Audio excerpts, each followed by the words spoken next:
the virus, Mike? What the hell are you doing with this? Yeah. I don't know, but he's been acting weird all morning, all day. I guess this is. So, All right. you think you got problems? So you think you got problems? So you think you got problems as you watch Mike, you know? All right, shut up, Ron. This is our guest. He's a great friend of mine. He's an actor. He's a comic. He's a great humanitarian. He's a vegan. Today we're going to help him with the breakup of his wife. He's been sad. We want to go deep with him. He's a wonderful person from Tahoe, California. Shaelan Bowers. He's the whitest friend I have. Hi. Yes, Yeah, yes. that's an intro. That is. I didn't know Mike had friends, so that's beautiful. Yeah, That's I didn't know that's he a had good- friends either.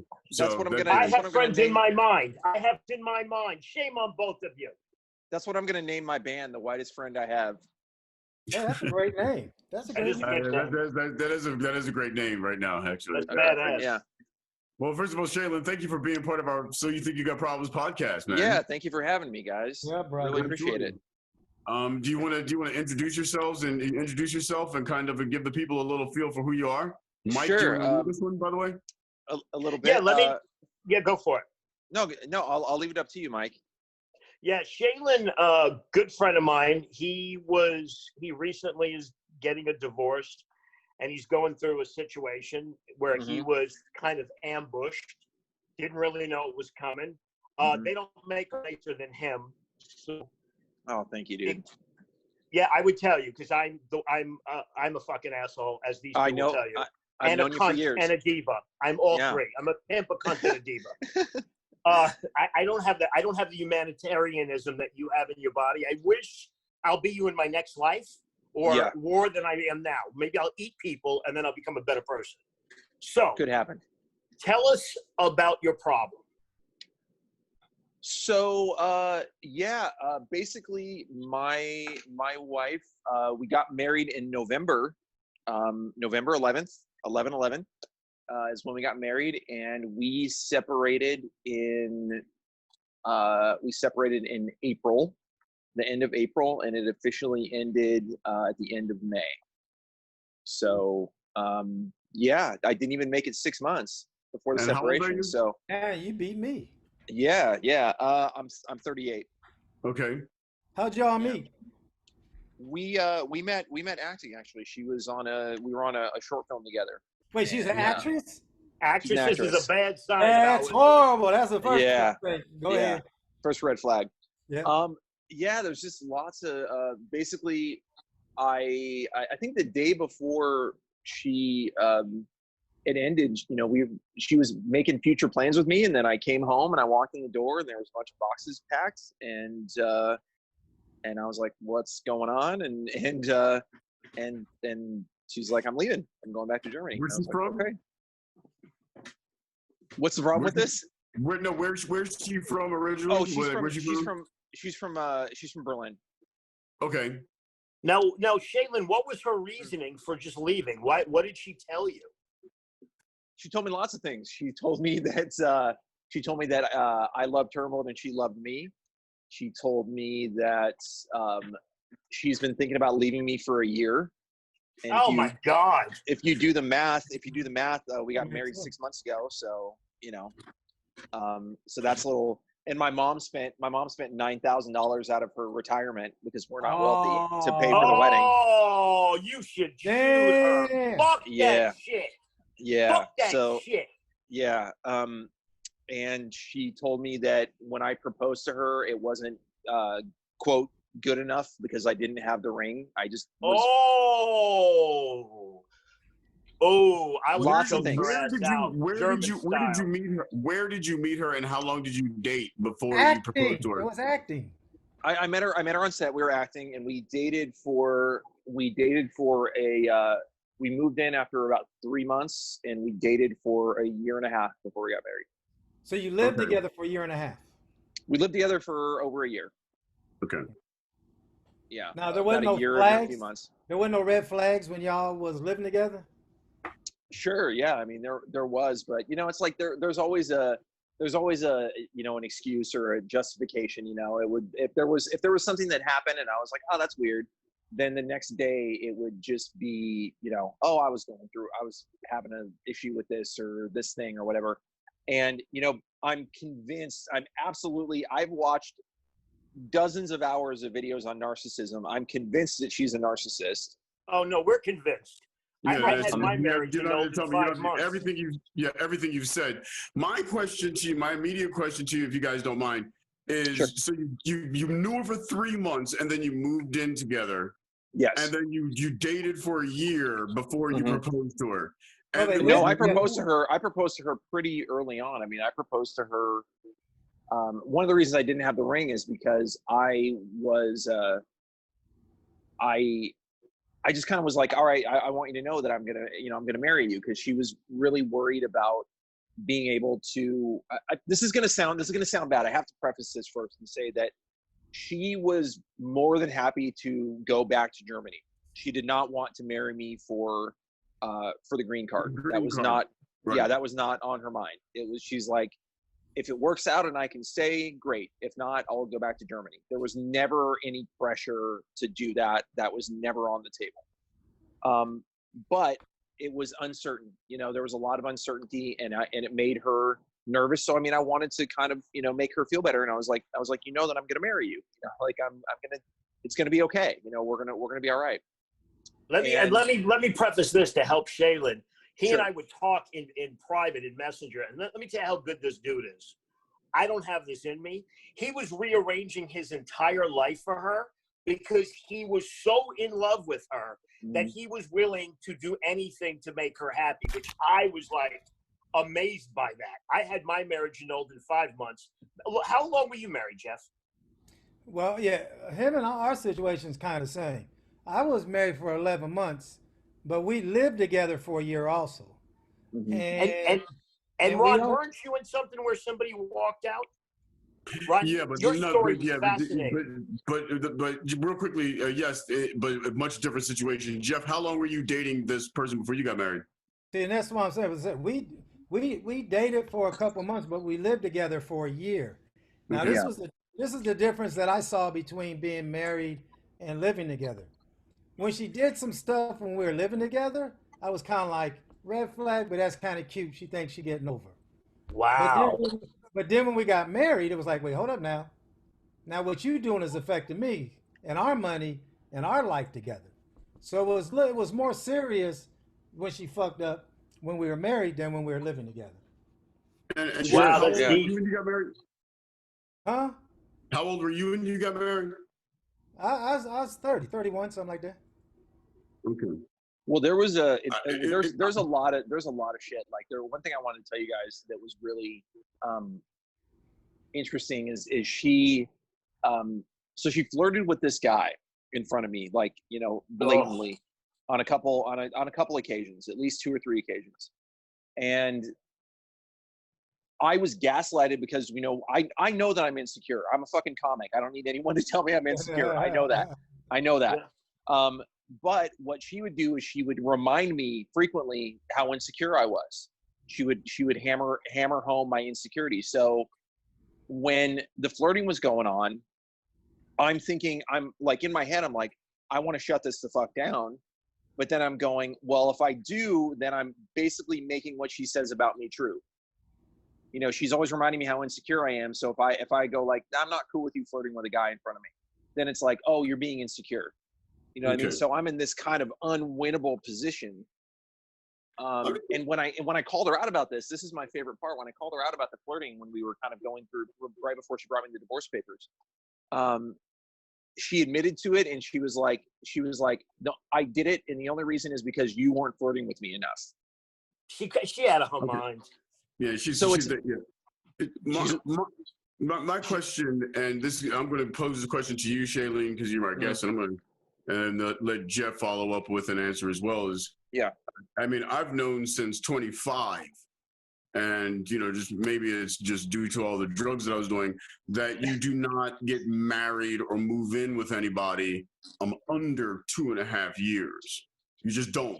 You don't know who a person is for the first 2 years, period. I don't care how much in love you are. I don't care how good the pussy of the dick is. I don't care how much money they got, how much you have in common. You just don't do that.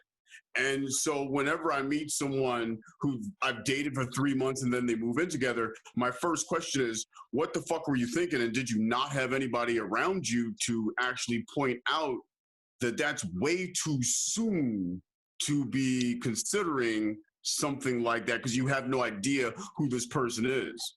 Well, I think it's a great point, and I think the best way for me to answer that is that I was thinking about this yesterday. I've always, every relationship I've been in my life, every single one has been with a narcissist, which is why I'm joining Coda, which is because I'm a codependent, right? So I'm attracting these people like in a very intense way. So I have to stop that shit. Mm-hmm. Same woman with a different face, basically, is what it is. Absolutely. Yeah. You know, that's what's going on with me. So, but here, the difference here is that I would generally date girls who were outwardly narcissistic. They would basically say to me, look, I'm a huge piece of shit. So if you want to get involved with me, you know, like swim at your own risk. You know, it was very obvious that these were damaged, bad Shaelan, people. Are you turned on by that? I mean, I understand that. I used to pick my mother up until a year ago. Like, you just pick the same type of person. Right. Where do you for you, where do you think that stems from? For me, it was with my mother. My mother was like ridiculously hot, but she's batshit crazy and kind of a narcissist and a con artist. And I would pick the same person. And I couldn't understand why my life was getting fucking destroyed until I became sober, which is a similar idea. Are you? I know. For me, I found that shit attractive. Like, I like the broken sparrow type. Jeff has seen all my crazy fucking exes, and does it turn you on secretly? Because I obviously it did for me. Oh yeah. Yeah. I mean, it's about, well, the part of it that I was laughing at to myself was like, yeah, I'll date anybody. It's like, are you gonna tell me I'm handsome? Great, let's go. You know what I mean? Like, that's all I need. If that's the case, I think you're handsome. Thank you very much. Well, let's get Ron into is it. staring at you like he saw Kwanzaa, so be careful. Well, you leave him alone, Ron. The qualifier for me was, and Ken Gar talked about this, is that all that I needed to get in a relationship with somebody basically was for them to like me. That's it. There wasn't a checklist of, I need this from you. I need you to have these qualities. Like, you like me, you think that I'm good enough? Great. Let's dance. What's your opinion on that? Well, I was shallow. If you was fine, I was hooking it up. But what Ron was talking about, though, you know, I felt like at the time the way you get to know somebody is by living with them. You don't really know somebody by just dating them. So I felt like when we moved in together, that's the better way to know how she is in the bathroom. Is she dirty? Is she clean? Can she cook? What kind of person is she when her friends come over? Without her friends, with her friends? Will we argue? How will we resolve the arguments? Well, you really don't get that unless you're living with somebody. I felt like what happened was when we said I do, she became a totally different person. That's how I felt. I felt when we said I do, her whole attitude changed. It was like, I got my man, now I can do whatever the hell I want. Now, did you feel that way, or was she always the same person when you lived together and when y'all got married? You know, she would have these kind of, like, she broke off the engagement twice. Let's just put that out there. She did, but it was fuck. Even the cat knew. Even the cat knew. I know. Yeah. The cat's like, shut up about this. I'm tired. He's more tired of hearing it than anybody. I didn't feel like she changed that much, but you know, the thing that she would always do is she would always have these epiphanies, and it became more and more.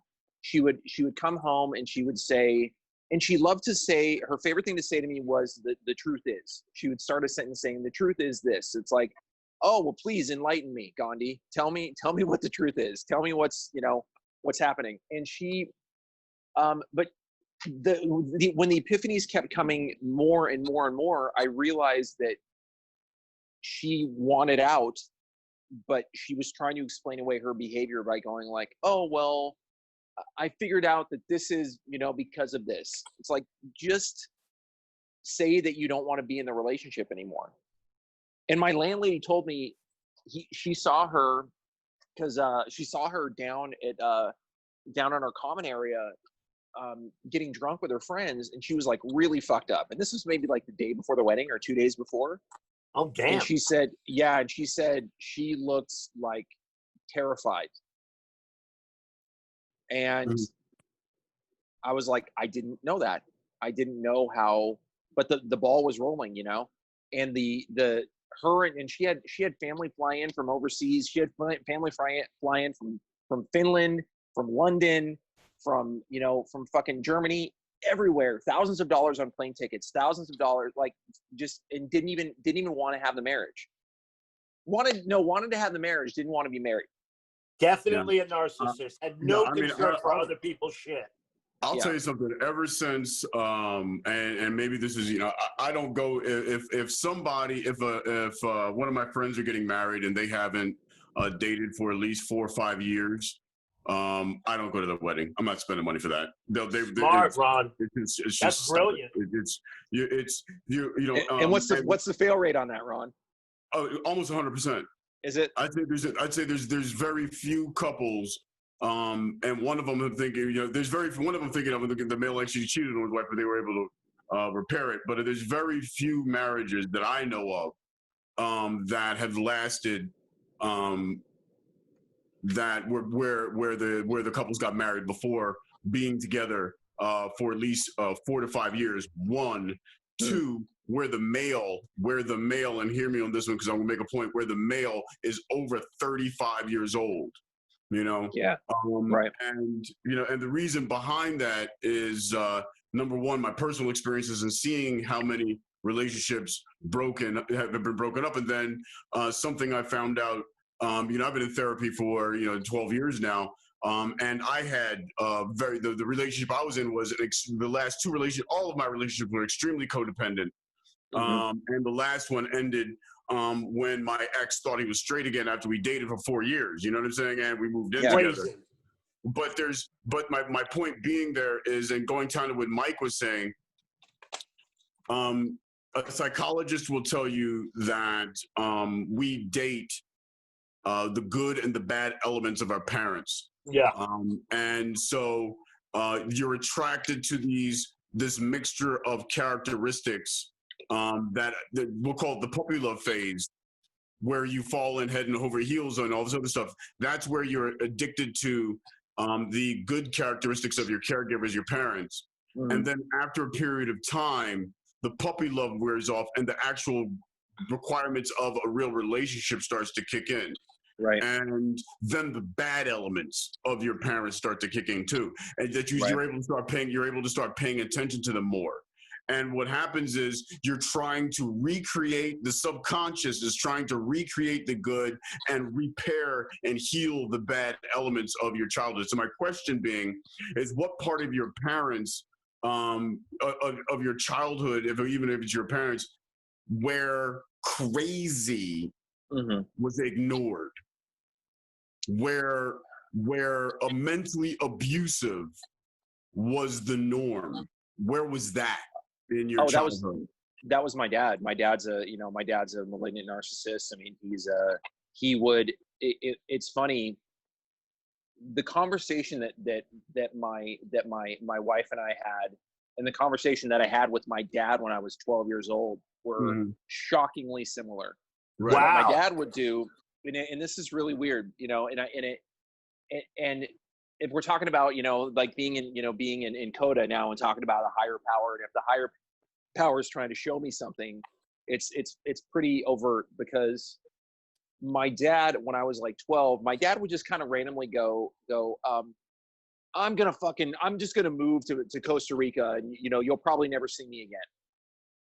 Just like random shit like that. And he would just hit me with that, and then make me go, no, Daddy, please don't leave, because I'm a kid and I'm scared. My dad's telling me he's gonna pack up his shit and walk out the fucking door.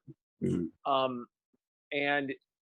the experience I had of walking into this apartment, and having the boxes here and having her telling me that she's leaving, very similar, you know. Right. And I reverted to a 12-year-old kid, you know. My brain wasn't functioning correctly. I wasn't able to be articulate. I wasn't able to express my thoughts in a good way. I panicked. And the thing that's kind of interesting about it is that, and this is another thing too, you're going to love this, Mike. She tells me later, when I came in and everything was packed and it was all kind of like, you know, she's like, I'm going to Germany. She told me that she's like, what I wanted you to say was, babe, I know you're being really irrational right now and you're really scared, but let's just, you know, calm down and talk about it later. And I'm like, why the fuck do you think it's appropriate to test me in the final moment of our relationship, the final moment that we were together? Shit. Why did you have to test me? If you want something, you're not a cat. You have words, use them. Right. If you need something, ask for it. Well, that's not rare. That's not a rare situation. My wife had this dude that was the head of a record company call the house, and I answered the phone. And I'm like, yeah, man, what you want? And he told me, and then I had to get gangster on him. I said, dude, let me tell your ass something. You ever call my house again, I will have somebody over there and take you out. I said, you can hire somebody to take me out. I don't give a fuck. All I got is a cheating wife. If I hire somebody to take you out, I guarantee you got a wife, you got kids, you got a mortgage, you got a lot more to lose. So don't ever call here again. 3 days later, my wife comes to me and says, oh, you do love me. I'm like, what the fuck is wrong? Are you fucking kidding me? Shaelan, I had a Oh my situation God. similar to that. I think I told Ron this story when I was dating my ex. These guys knew her. She was a fucking maniac too. And I was invited to a birthday party, and with this 65-year-old man that was flirting with my fucking old lady. Oh, so I get him in the. It was hilarious. A 65-year-old man. Yeah, I get him in the fucking kitchen. I lock the kitchen door, and I hand him a knife. And he goes, "What's the knife for?" I said, "So when I kill you, it doesn't look like, you know, it doesn't look like you're at a disadvantage." I was defending myself. I said, "You're going to get knocked the fuck out." And when I did that, this shit testing shit, Jeff is right. I personally, because I can't take that shit. And I know Ron's the same way. I hate when bitches shit test me. You get to do it 3 times, and then I ghost your fucking number. I hate that shit.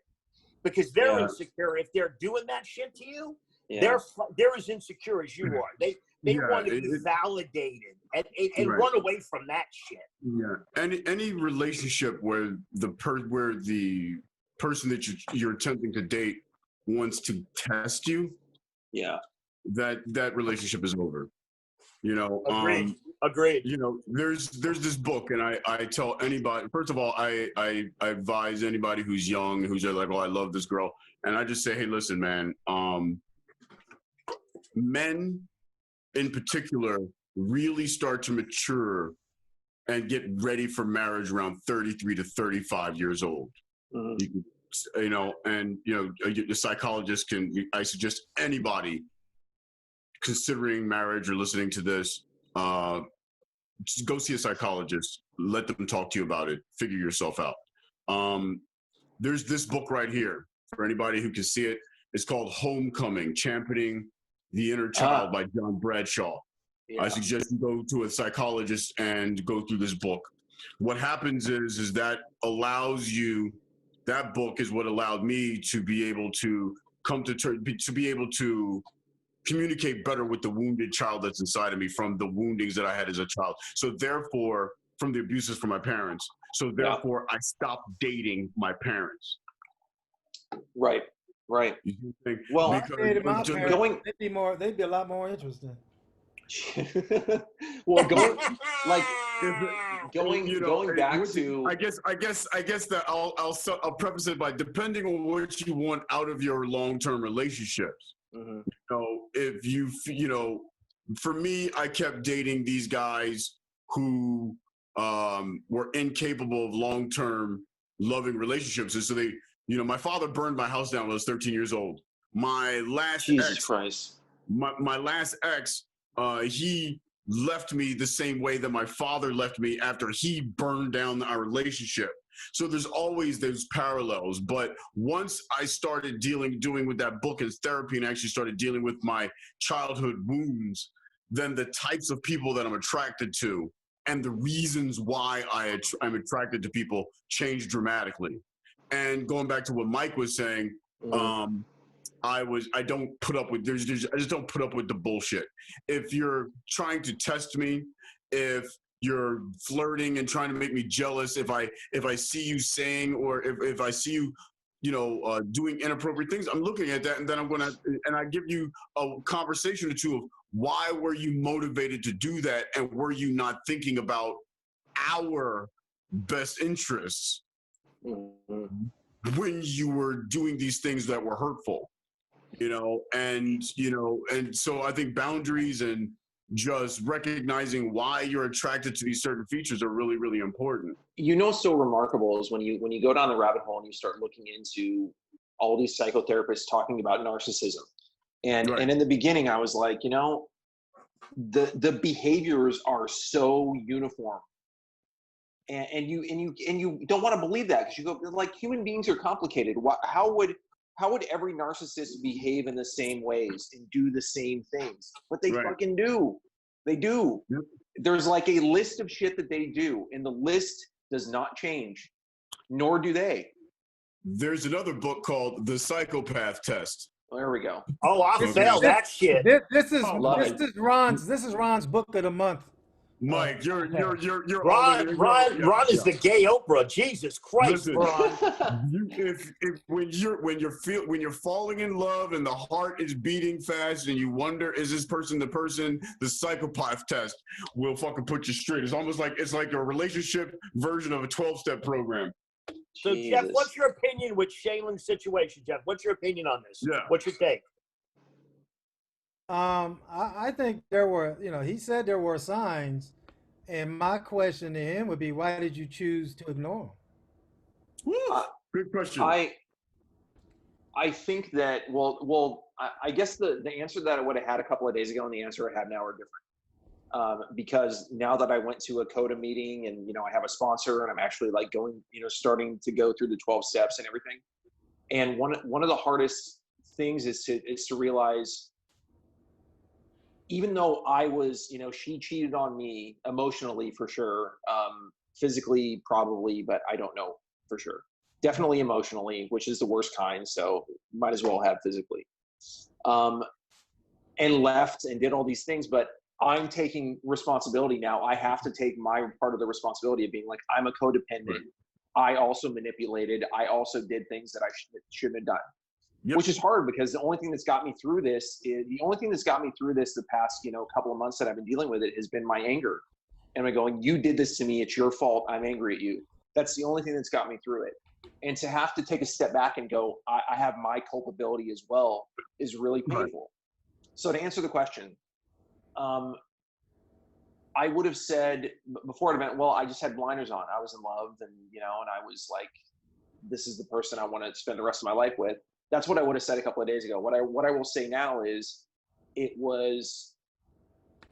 I didn't want to be alone. I just didn't want to be alone.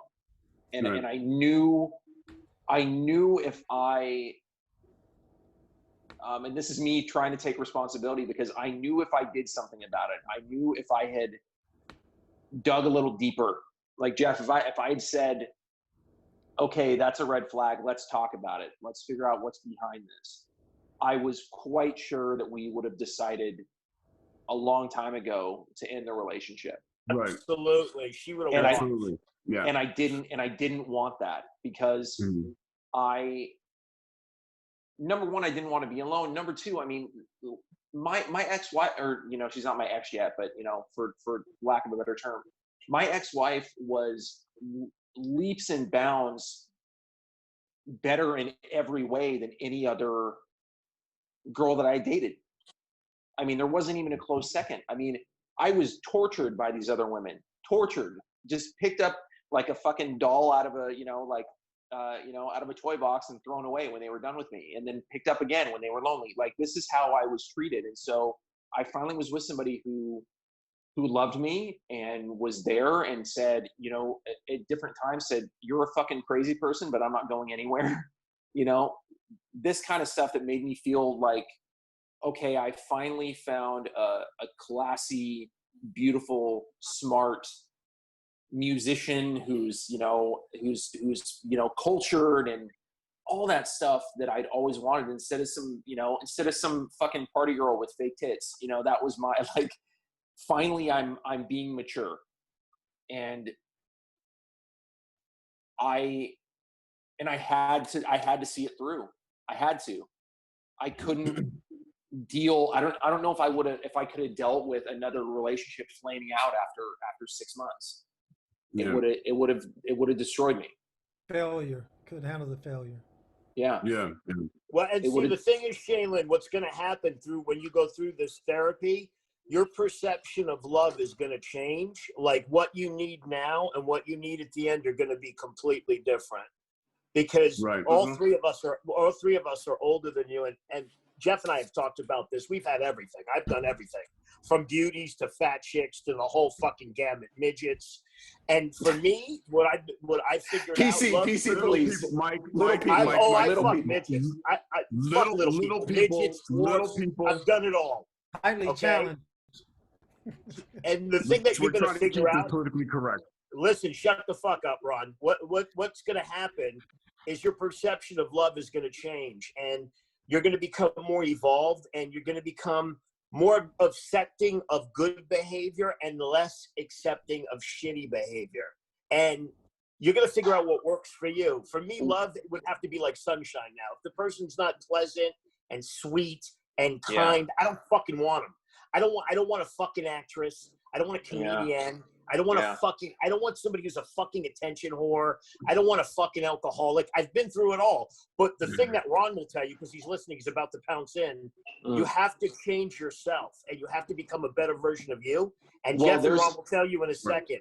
Once you become that reflection in the mirror, once you start to become that ideal person in you, you will draw in that other person. These guys are going to interject. Well, that's what they said. I want to say one thing about what you just said, Mike, before that is when I went to my one CODA meeting, the lady who ran it, she was this 75-year-old woman. And she said, the saying I go back to is, if nothing changes, nothing changes. If one thing changes, everything changes. Mm. Yeah. And I'm going to, I'm in both Debtors Anonymous and Under Earners Anonymous right now. The reason being is because, along with, of having an addictive personality, I've tied my self-worth because of my childhood to how much I earn and the types of jobs that I have, and, so self-worth, self-love. And CODA, like all 12-step based programs are amazing, but it's not therapy with a qualified therapist. I'm in therapy too. Yeah. Good. So I just wanted to stress that. And, what are you in? You're under. I need to look at Under Earners Anonymous because I want to talk about that because I have a bad relationship with money as well. But what was the other one that you're in? The Debtors Anonymous and Under Earners Anonymous. Okay. Debtors Anonymous and Under Earners Anonymous. They're critical. They're out of all the 12-step programs, they're the action programs. They're the ones that associates your childhood, your wounds, your addictions, all your different addiction behavior, and attaches it to how you earn and how you see yourself and where your self-worth is. Where did your relationship with money, your bad relationship with money, how did that come about in your life? Oh, it's like ink and water. It's in everything. So, for me, right out of college, I got into the tech industry, started making extraordinary amounts of money. And every time I would get up to a certain earning level, I would implode my business. I would bring in these business partners, these love relationships. I would insert phrase here, crazy person. You know what I'm saying? Or crazy situation that would drain my bank account, that would increase the amount of drugs that I was doing, that would ruin the opportunity that I have, and then force me to start back over again. And so, how you earn and how you view money and how you spend your money is a direct reflection to how you feel and see yourself subconsciously, internally within your heart and soul. So And Ron, did you self-sabotage yourself? Is that what it was? all the time. All the time. Okay. And why do you All the think time. that was? It was because I didn't love myself, because I had codependency issues, because I was trying to satisfy deep-seated internal needs that are spiritual in nature by I'm trying to satisfy these needs by bringing in people, places, events, and things that I felt would make me feel better. You were trying to feel. There's so much of a. You were trying to fill that hole that you had. Well, I was trying to satisfy my need to know and unlove myself with That's that hole external you had stuff. inside. Yeah, that's the hole you had inside. Absolutely. And all those things try to fill that hole. Yeah. Well, you made me think. Absolutely. You made me think about a couple of things.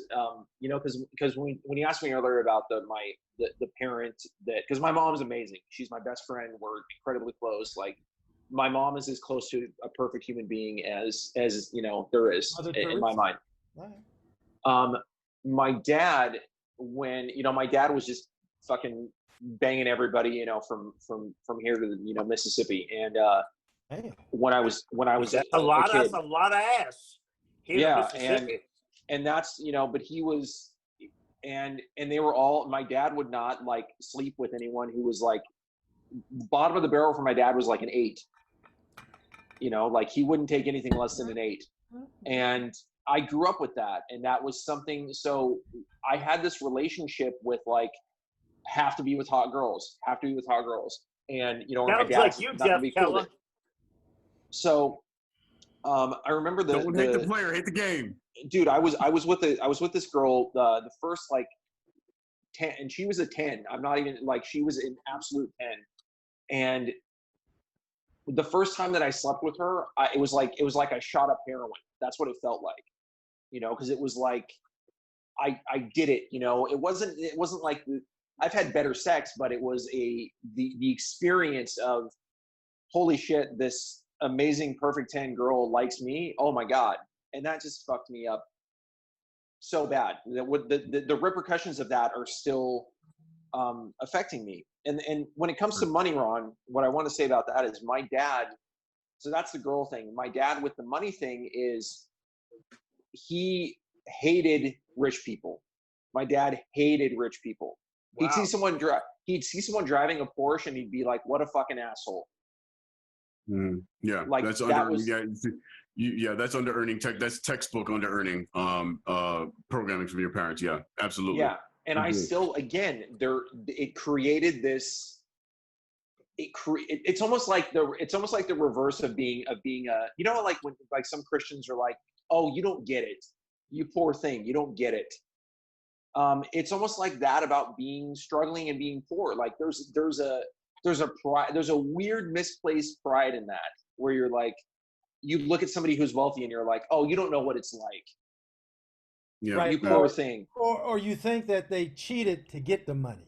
You don't think they worked hard to get to. They had to do something. Nepotism, somebody gave it to them. Interesting. They did something illegal. They didn't earn it. Yeah.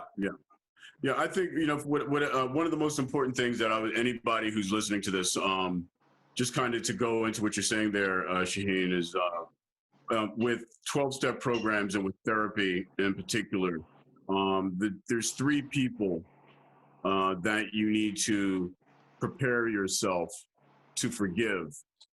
One is yourself. The other 2 are your parents. Okay. My mother, have a great relationship with her, love her to death. She was the facilitator of me getting abused so badly as a child because she remained in this abusive relationship for so long.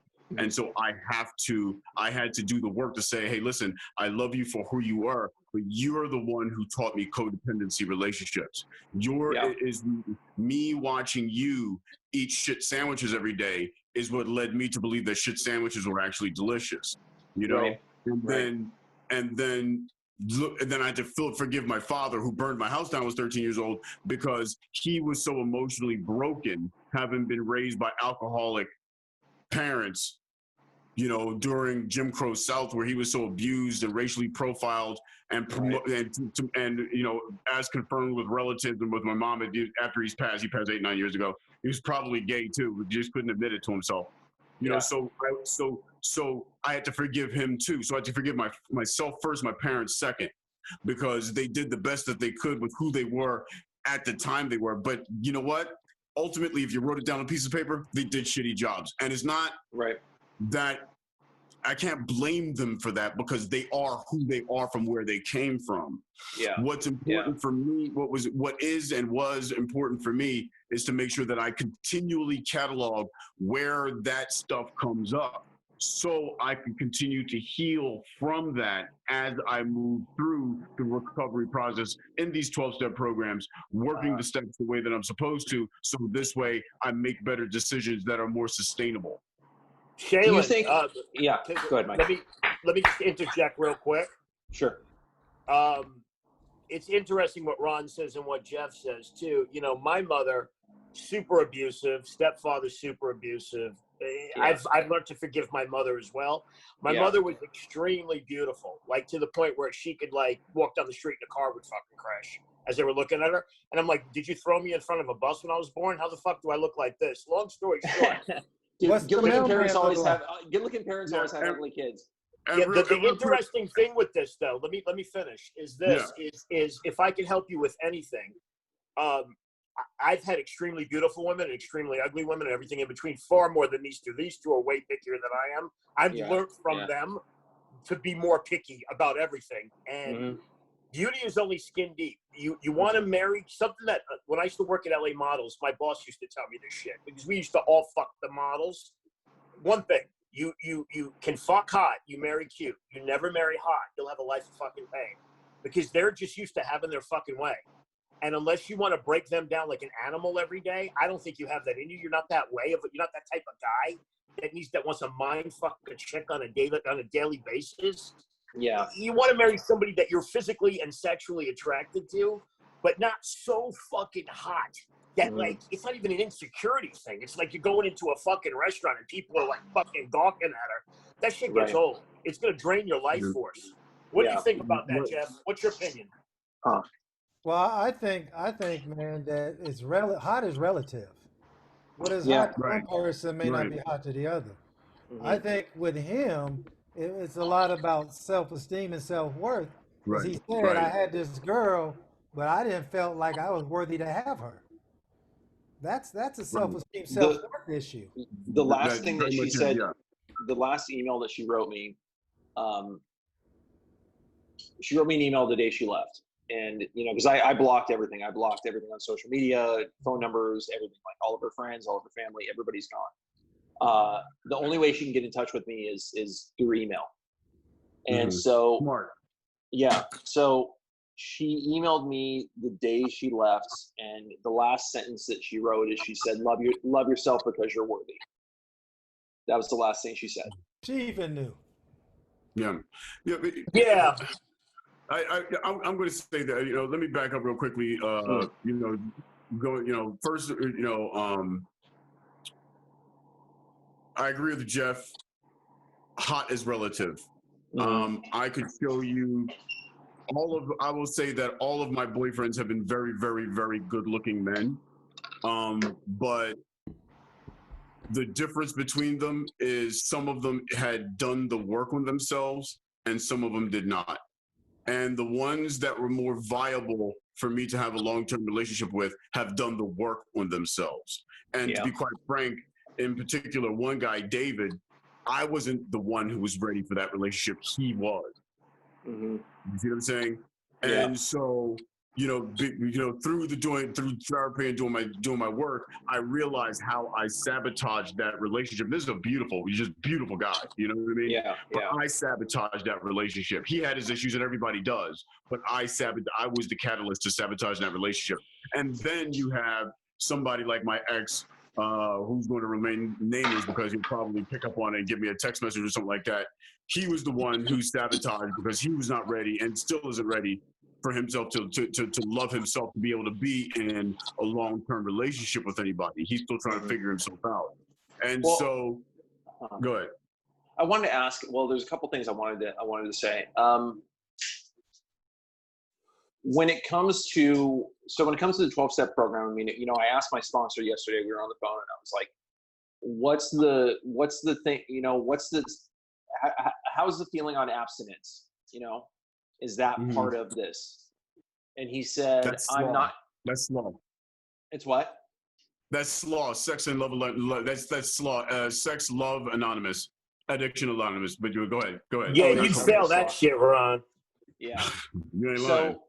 So there's a so I asked about abstinence, and he was like, "Look, I'm not going to tell you one way or the other. I will tell you this: you'll get through this process more quickly if you are abstinent." And I was like, "Okay." Mm-hmm. And the book I'm reading right now, which is, you know, about codependence and narcissists, he suggests a year. He's like, he says, this doctor from this book, he's like, I say a year of abstinence, 6 months minimum. I think it would do you a world of good, because I like the fact that she sent you that last email, because I think what she meant was, I think secretly on some level, and we'll have Jeff interject on this too, is that she wanted you to be stronger with her. But I don't think she was a match for you anyway. So I think on some level, the universe took care of this. And because the thing about you, which is interesting, because I've known you for a long time, is the difference from you and a lot of other people that we know is your depth of character is really deep.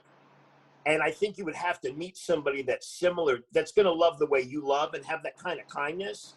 Yes. And just meeting her once, I didn't see that. She was beautiful.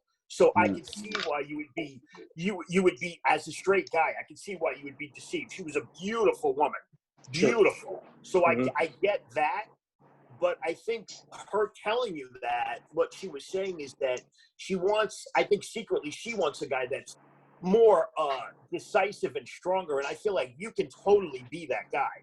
I just would like to see you, I would like to see you with somebody that actually deserves the rest of it. What do you think about that, Jeff?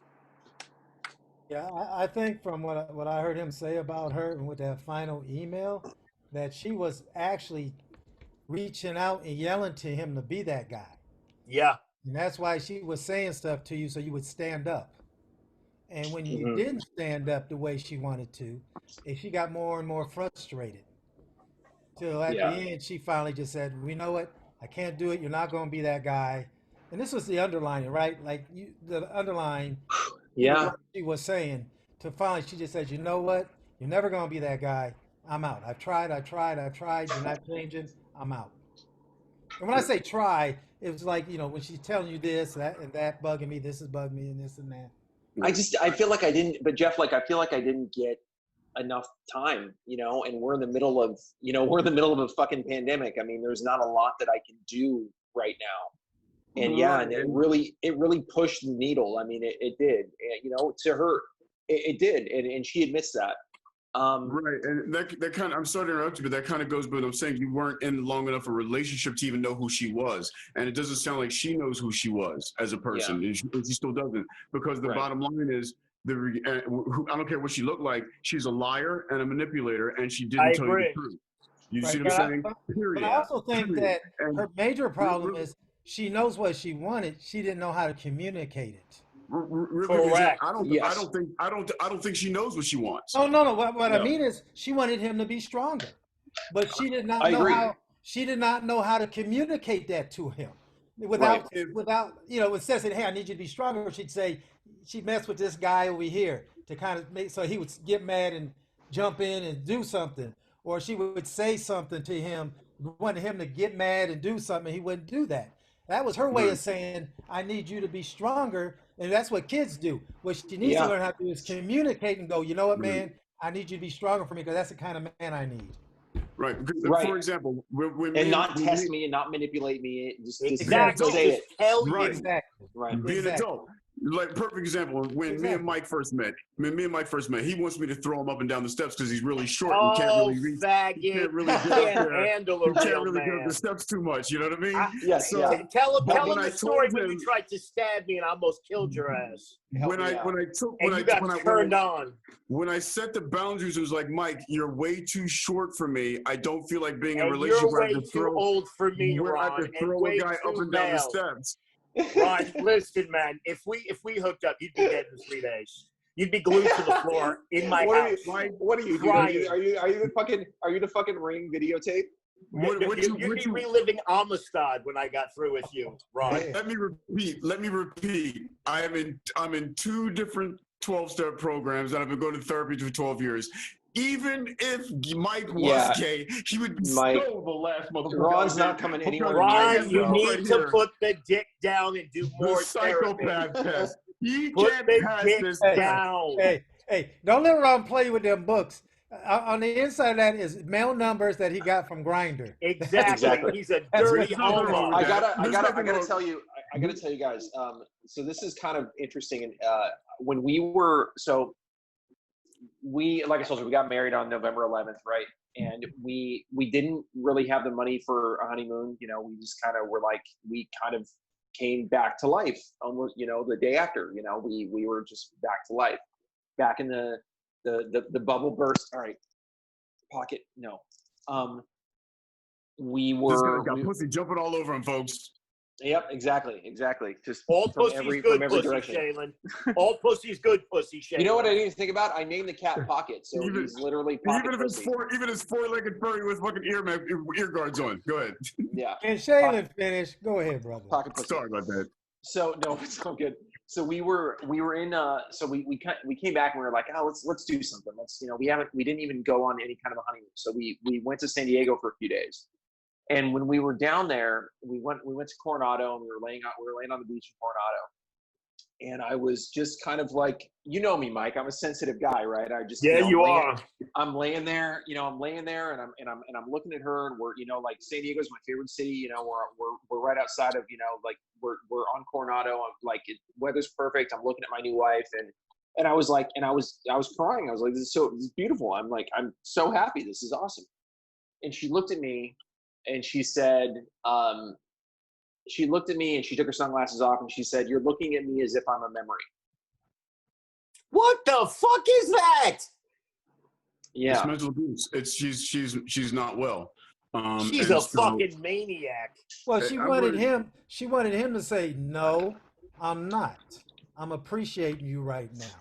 That's what she wanted. What was your response when she said that? You know what's weird? She nailed it. That's exactly what it was. Yeah. That's exactly what it was. It was almost like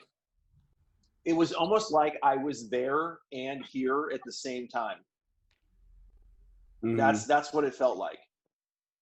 It felt like somehow, the multiverse was like converging on me or some shit. I can't explain it. No, I get it. You felt like, you know what? I did it over my head. I can't believe I got this. Now, how am I going to keep it? Right. Yeah. No, that's a great point, Jeff. I mean, it really was that, which I guess, she's a smart girl, man. Her intuition is, it's on point. She's a really smart girl, smartest girl I've ever dated. But see, this is the problem, though, Shaelan. I'm going to tell you right now, because you're my friend and we want to really help you. Jeff and I have seen this a million fucking times. She's a beautiful woman. Once her fucking looks go, people are going to see the real her. Yeah, she's smart, but she is a fucking narcissist and she's a little fucking kooky. Yeah. And once those looks go bye-bye, I have a mother like that, people run for the fucking hills. They're going to be like, keep that shit. Be married to a cat or some other motherfucker. You have depth of character. You're going to do well. You'll see. She gave me a lot of shit for when we were at the wedding. I danced with my mom, and we didn't really have like a dance floor. We just kind of danced at the reception, and it was a small reception. And I was dancing with my mom, and I cried, because my mom and she's my best friend. We're incredibly close. And Lynn, I used her name. Fuck me. Anyway, my ex-wife, she she gave later she was like, why were you dancing with your mom and crying at the wedding? I was like, the fuck is wrong with this bitch? why wouldn't I?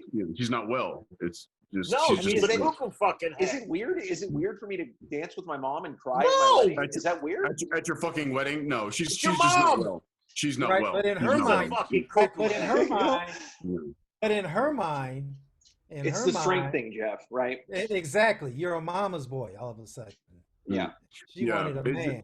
I'm just saying how she's thinking. Right, and she's German I do too. too. So I'm going to just I want to throw down two things real quick. Sure. Number one, she has a poor understanding of what being a man is about. Brilliant. Yes. She has no idea what a man is. She's never dated a man.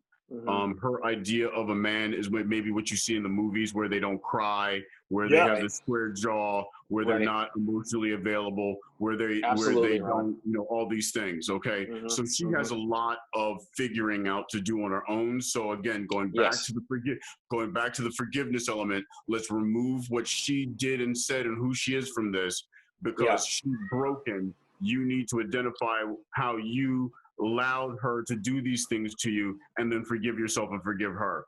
Next is, and this is to straight men in particular, there is sexuality and there's sexual orientation. They're two very different things. And straight men in particular have a more difficult time in today's society, my humble opinion based off of where I've come through in my life, with understanding what their sexuality is, how you address and deal with women, what actually motivates you sexually and what actually turns you on. And so when you're in these sex programs where they're like, abstinence and everything like that, I get it. I would say talk to a psychologist who understands what sex positive relationships are all about. And I want you to write that down. Okay. You know what I'm saying? Because abstinence isn't the only answer. It can be a answer. And I would just you like say to pose sex positive relationships? Sex positive relationships. Okay. That's exactly correct. And that goes along with doing inner child work. Rod, don't you hit on Shaelan or I will kill your ass. Do you understand me? Shaelan Mike wants me for himself. No, trust me. I told you. I'm creepy as fuck. I'm not gay. I am creepy though. I told you, Mike gets upset and he's protective, because he has this infatuation with black men, and just let him be who he is. I'm just gonna let it just roll. Because Jeff and I don't want to bang you. Let it go, Ron. You're not man enough for me and Jeff. You're a fucking girl. Never gonna happen. No, I'm not man enough. Thank you. I am. You're a girl. Hey, Shaelan, I got a question for you. Yeah, sure. Was she raised here or was she raised in Germany? Germany. Raised in Germany, and the funny, and she's actually, so she's half Chinese. Her mother's Chinese and her dad is Finnish. Her dad's from Finland. And they're classical musicians, so they ended up in Germany, which is where they had her. Which is, what's kind of funny. I mean, I joked with her one time because she would sometimes she would just like, she had this weird, and I don't know if it was the German in her. She had this like weird vision of Jews, and I was like, honey, you're Chinese, okay? You're taking this German thing way too seriously. You can't be, I am not going to. I'm going to say. I'm going to be very careful in what I'm saying here, and I'm going to ask America to forgive me. There are stereotypes, and stereotypes are based off of traits. And a Chinese German child has a lot of control issues. That's that's a cold-blooded bitch, bro. I was raised with Germans, and I've been to China, and I was trained by Chinese people. Chinese motherfuckers are the Jews of the Orient. So it's like the pot calling the kettle black. They will fucking needle dick you for $1. Yeah. They will needle dick you. I don't pay. Why do I have to pay this? That's racist. Mike, racist. and we're not going to touch that. Okay, I'm 6% Jewish, my friend. So can you just let's dial it back a second. that was completely inappropriate, and I apologize. I don't give a shit. 6%. Yeah, I apologize for that for you. That was incredibly. What I'm going to say is, culturally speaking, the Chinese and the Germans have toxic masculinity issues. They have control issues. Interesting. I never thought about it that way. Generally speaking, that she needs to take a look at has nothing to do with religion or anything along that line. I never really thought about it that way because go ahead, Jeff. I'm sorry. Yeah, no, my point was going to be that since she's from Germany and she was raised there, she has a different view of what a man is. Right. Yes. You see what I'm saying? Right. So when she came here, that's what she was looking. That was her in her mind what a man should be. Stiff upper lip. Exactly. Right. Stiff upper lip for sure. Right. Yeah. And again, going back, but again, to make this to something for you, for you to look at is, along with the reasons of why, the psychological reasons of why you were attracted to her and all your other girlfriends, comes down to you. What are you looking for in a woman? And this comes back again, your sexuality. What type of woman can make you happy? Looks have nothing to do with it. Because you're going to have people, there's a certain type of person that I'm attracted to, whether they're black, Asian, white. White. Right. You like white guys, fucker. White guys are a preference to me, but I can date any race. Sure. Like chicken to you. I know what it's like. There's just certain characteristics that I'm attracted to, Yeah. And so I know what my sexuality is in that. It took me a long time to understand that. And for me, it's as much intelligence, if not more intelligence, than it is looks. I can bang a bunch of really hot dudes, but when they're a little shallow, when they're not emotionally available, when they're narcissistic, when they're consumed with privilege or with internalized internalized racism, it's a complete turnoff because I can hear immediately in their voice what they're doing and where they're at. Yeah, but I think Shaelan earlier said what he likes. Like when he said what he liked about her, that's what he likes in women. He said she was talented, Yeah, well, I'm talented. You know what I'm saying? Yes. In your mind, you're talented. Well, I really. And by the way, Shaheen, I'm single. Just throwing it out there. Okay. Yeah, leave him alone, or you'll be shot.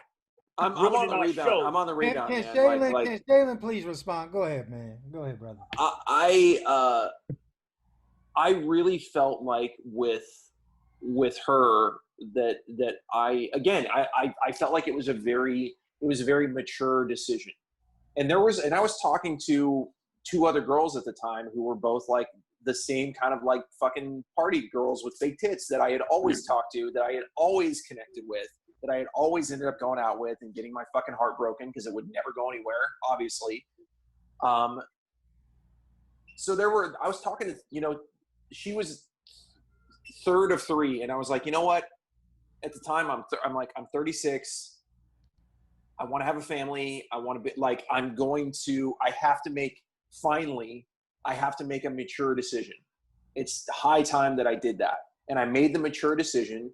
And was it, Pocket, stop it. Fuck. Who I wanted to fuck the most?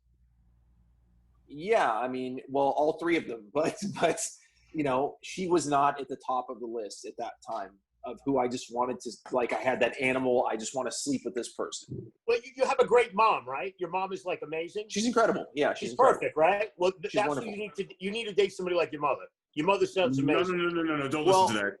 Well, I wanted to talk about this. I want to talk about this though, Ron. Shut the fuck up, Ron. Let him, go ahead, Shaelan, finish up. I want to say something about that when we're talking about parents, because like you talked about, Ron, you talked about like your mom kind of set you up to be a codependent, and my mom actually, like, she planned for years to get away from my dad. She was stuffing money away, for like 2 years to get away. My mom was not. putting up with the shit. You know, she's like, There you I gotta go. get the fuck out of here.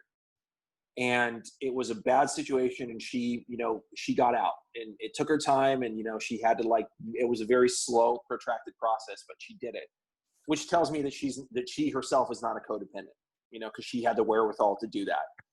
My dad, on the other hand, actually, his mom, when my dad, I think, was 2 years old, because he's from San Francisco, his mom took him and tried to throw him off the Golden Gate Bridge when he was 2 years old. Damn! Yeah. Okay. Yeah, she tried to kill him. Crazy bitch. Tried to kill him, and his dad got there. His dad got there like just in time to like stop her from doing it. Wow. No, If there's one White people kill. She sounds like she had postpartum or something like that. How old was White people kill. He was like a year and a half, 2 years. She had postpartum. Yeah. Yeah, and so get the fuck down, Pocket. Fuck. So the fucking cat sleeps all day and then terrorizes me. Did you see my pictures? He put me in the fucking hospital, dude. Didn't you see my pictures on fucking Facebook? The fucking cat jumped on my goddamn eyeball and sliced my eyeball open. No, that cat needs to go. That cat was needs to gushing go to blood. heaven. Fuck all that shit. I go Did she pick the cat? Did she pick the cat? She should take the fucking cat. No, I got the cat. I got the cat the day she left. Oh. I was like, you know, because I wanted something that would fucking ignore me and beat me up. You had one pussy leaving and another one coming in the door. Exactly. Yeah, you're picking all them pussies. We're gonna help you. Yeah, Almost Shit. If you need somebody that's gonna ignore you and beat you up, you need to date me. All right. No, you don't need to date him. Oh, Shaelan, get Get back. alone, motherfucker. You God damn it, Mike, I'm trying to have a conversation here. Shit. We talked about this shit, Ron. You don't flirt with the fucking guests. I'm Shaelan, not go flirting ahead. with them. I'm just presenting. I'm All presenting. right, some Jeff, facts. what do you want to say?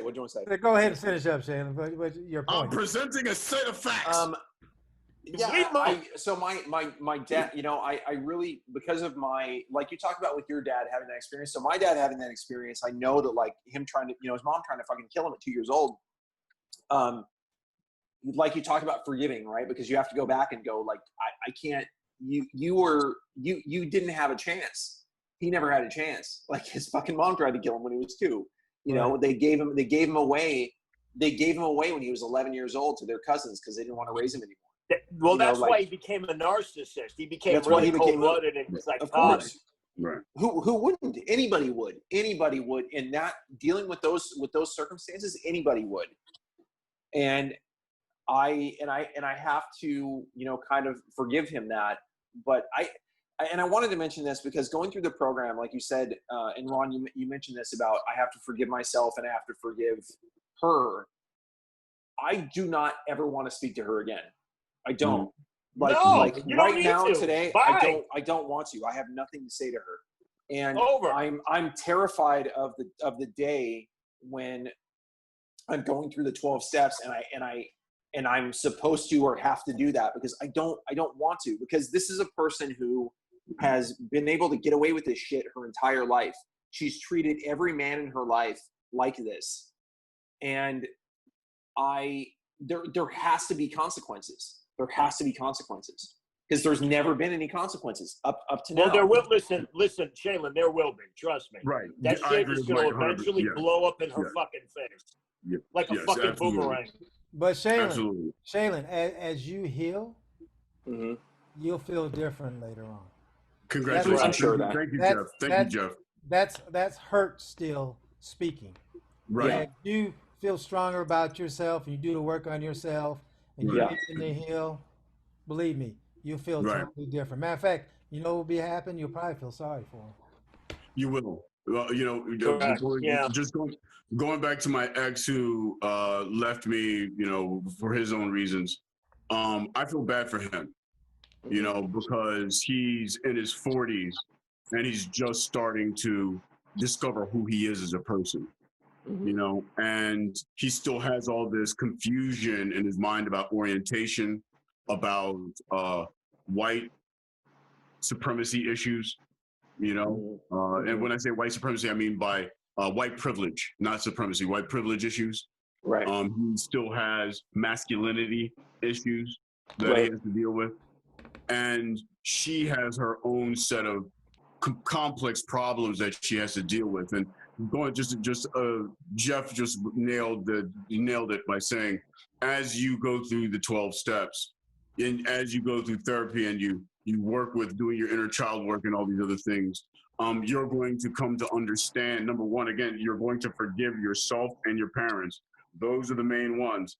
You'll end up forgiving her eventually just by working on yourself, because she's not worth the anger that you're holding right now. Yeah, I believe that. I really do. And there was something, what you said earlier, Jeff, I wanted to comment about the being strong thing, because this leads into what we ended up talking about is I think her biggest thing with me is that I was not strong enough. You're right. And part of that was, she said to me at one point, she admitted that she made assumptions about what I couldn't handle. So she stopped telling me things. There were things that she would tell me and things that she wouldn't tell me. And she stopped telling me more and more things because she's like, I was afraid that you couldn't handle it. That you would break down. Yeah. I was strong. She's a liar and a manipulator. And I'm going to say this. And this goes to the toxic masculinity aspect of this. You are strong enough. Okay. You were in a relationship with someone who's incapable of being the person that you need as an adult male. Correct. I agree. So she made it about you when it's about her. You are strong enough. You're a beautiful man inside. You have compassion. You have emotion. You have the ability to feel these complex range of emotions towards somebody. You're capable of being an adult, holding a job, paying your bills, not being addicted to drugs, not beating her and throwing her down steps like I need to do Mike on a regular basis. These are the things. Listen, don't bring up my personal happpense. Don't you bring up my personal happiness. You see, the women that I throw down steps, they like it. Don't bring me to your private Idaho. So my point being is, do not devalue the person that you are because of what you've gone through with her. Yeah. Who you are as a person. What I've been hearing out of this is that you're this caring, gentle soul who's looking for someone with an intellect that you can build a life together with. Right. And she was unable to do that. But that doesn't mean that what you have to offer isn't valuable. Some people, to quote my acting coach, quote my acting coach, some people like anchovies and some people don't like anchovies. It doesn't mean that anchovies don't have value. Yeah, see, Ron likes cock, you like vagina. It's different, but the same. Absolutely. But what I will also say from that is this: we cannot deny her reality, and I don't think he denies how she felt. So one thing that he's done from this relationship is grown as a person from this relationship. It was not a good relationship, but you've grown because you got to look inside yourself and go, you know what?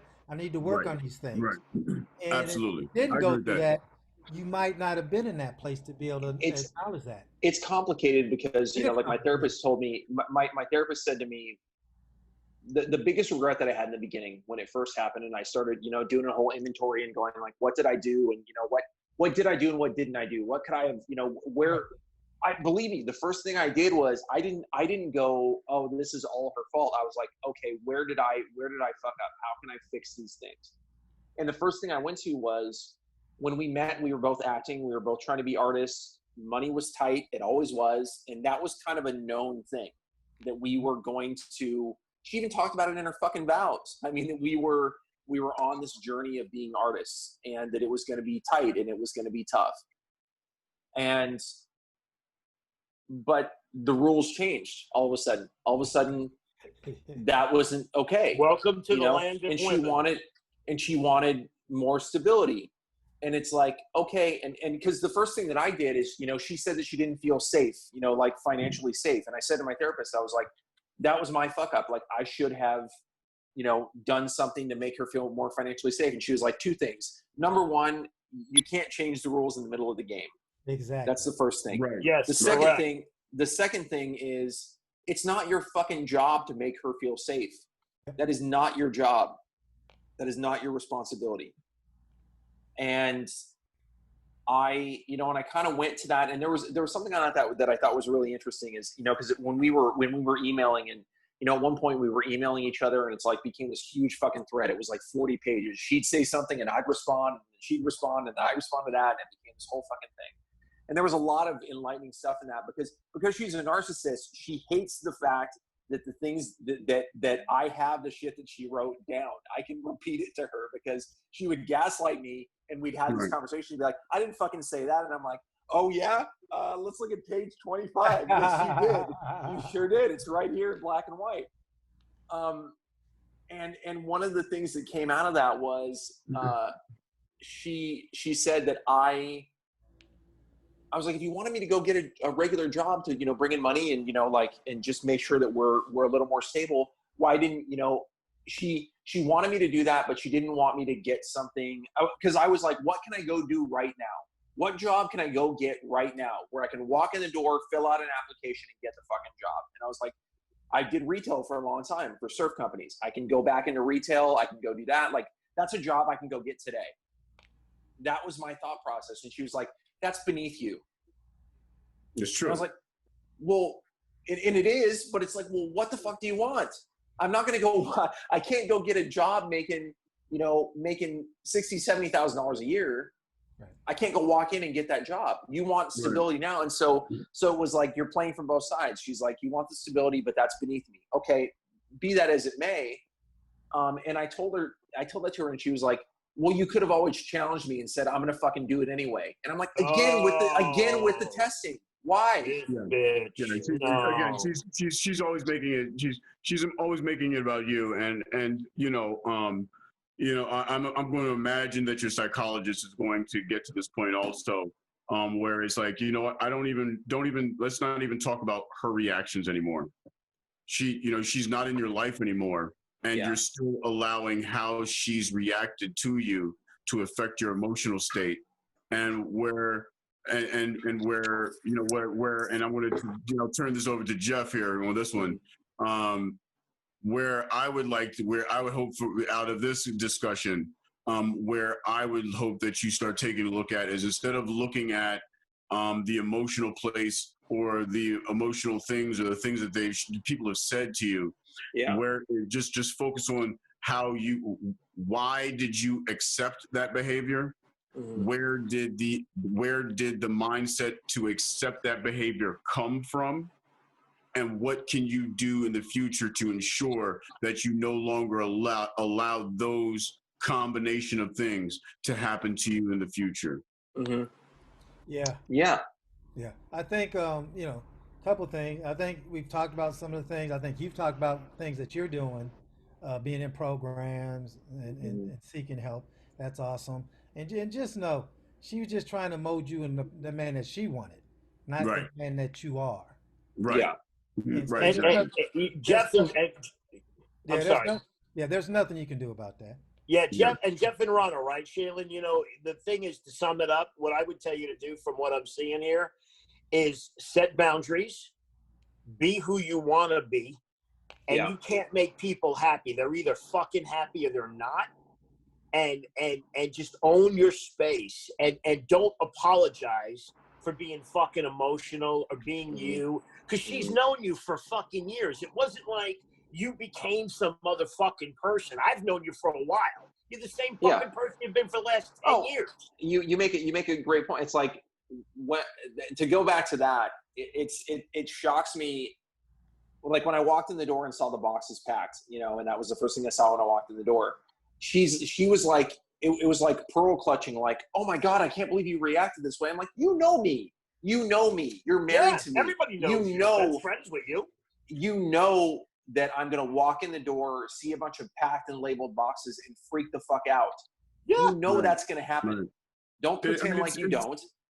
It's the equivalent of me and Jeff. We work out, in the mornings together. And Yeah, it's the you equivalent fucking of stare at dudes working out. Stop doing that shit. it's Focus on the weights.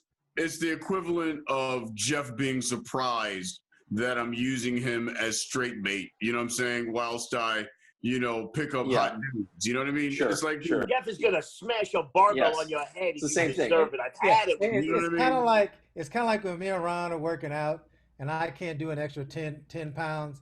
He says to me, "If you were on Grinder, you would knock out that extra 10 pounds." Right. You're like 100%. Yeah. Absolutely. Right. Yeah. And, You're and, disgusting, Ron. And then is it worth it? Is it worth it? And the answer is No, yes, it's it not. is. No, it's not. No, it's not. Right. It's not. No, it's Exactly. not. No. But we set our own boundaries. You know what I'm saying? And like perfect example. When the occasional hot woman walks through the door, because when we get there, it's nothing but a sausage factory, which is, I'm fine with that. You know what I mean? Sure. But Sure. when Jeff compliments, it's like, oh my goodness, he'll say something very respectful, ladies, just so you know, because he's not a sexist. He'll be like, my goodness, look at that beautiful woman who looks like she has a college degree, is well educated, balanced in her life, that I believe that I could have a long-term meaningful relationship with. And I'd be like, ugh, she has a vagina, keep away. He knows Disgusting, I'm just speaking from my experience. You understand? Ron, are you a gold? What is it? Are you a gold star? Are you a gold star gay? No. You're not. No. What's a gold star gay? What's the gold? That's a gold star gay is like somebody who's never had sex with a woman. No, I've probably had more sex with women than a lot of straight guys have. Wow. Well, guys, hey, let's wrap this up. We're getting close to the end. So. Okay. Well, we Mike, were just getting ready to get in. We were just All getting right, let me interject here before you maniacs interject. So what you got out of this, Shaelan, is don't change yourself. I think you need to up your game with women. Don't worry about the way they look. I mean, you have to be attracted to them. But, somebody with the values of like your mother, she sounds perfect. Yeah. Don't beat yourself up about this relationship. Set boundaries. Be who you want to be. Be happy. And next time, don't tolerate the shit you tolerated in this one. Take it away, Jeff. Now, go ahead, Ron. Go ahead. Don't listen to anything we've said. Go to your therapist. Keep doing your 12-step programs. Learn to fall in love with yourself. And give me a call at 857-5309. Don't you fucking hit on him, you fucking homo. You black bastard. You leave him alone. And Shay, I think you got a handle on it. I think you pretty much look. You know who you are, and I think as you grow mentally, Shut up, Ron. You'll that hurt will get smaller and smaller, and one day you'll be able to talk to her. I hope tell so. everybody where they can find you if they want to contact you. Yeah, my handles on all the shit is at Shaebo. That's at SHAEBOWE. I'm not doing those Zoom comedy shows because fuck that shit. I heard it's terrible. So when comedy clubs are when shows are back, I will be doing shows, and then we'll figure that out when that happens. But for now, just my if you want to listen to sad music with me, follow me at Shaebo, and we'll listen to some Phil Collins. If leaving me is easy, we'll cry together. It'll be great. Hey, Ron, where did they get you at? Where did they hit you at? Just want to let you guys know that sex with me is like the Road Warriors having a championship tag team match with Dusty Rhodes and Rowdy Piper. Shut the fuck up, Ron. Oh, I'm sorry. That was the wrong question. I am so sorry about that. I'm sorry. Wrong question. Where can you find me? Grinder. Okay. You can also find me at Ron Bush Comedy on Twitter, Ron.Bush and the number 1 on Facebook and Instagram, RonBushOnline.com for my website. Or you can find me drowning fucking Mike in the toilet of some dungeon while attaching his titties to fucking goddamn electrode. You dirty fucking homo. You ain't shit. Mike, where can we get you at, Mike? Okay, Mike Muratori at Facebook. Serial Killer of Comedy is my website. At Midget Demon on Twitter. Serial Killer Comedy on Instagram. And his Instagram is pocket_Bowers. There you go. And you can catch me at. First of all, I can't believe I do it all these guys every week. Next, mine is My Mom's White on Instagram. My Mom's White on Twitter, Jeff Keller on Facebook. And if you would like to be a guest on our podcast, you can hit either one of us, just DM us, and they'll get back to you. And I'd like to thank all y'all for listening. I want to thank you, Shaelan, for being on. Thank you, guys. Fantastic, Shaelan. Thanks for having me. You really helped. I appreciate it. We think you got problems. You think you got problems. And you think you got problems. And we out. We out. Thank you, guys. Have a great day.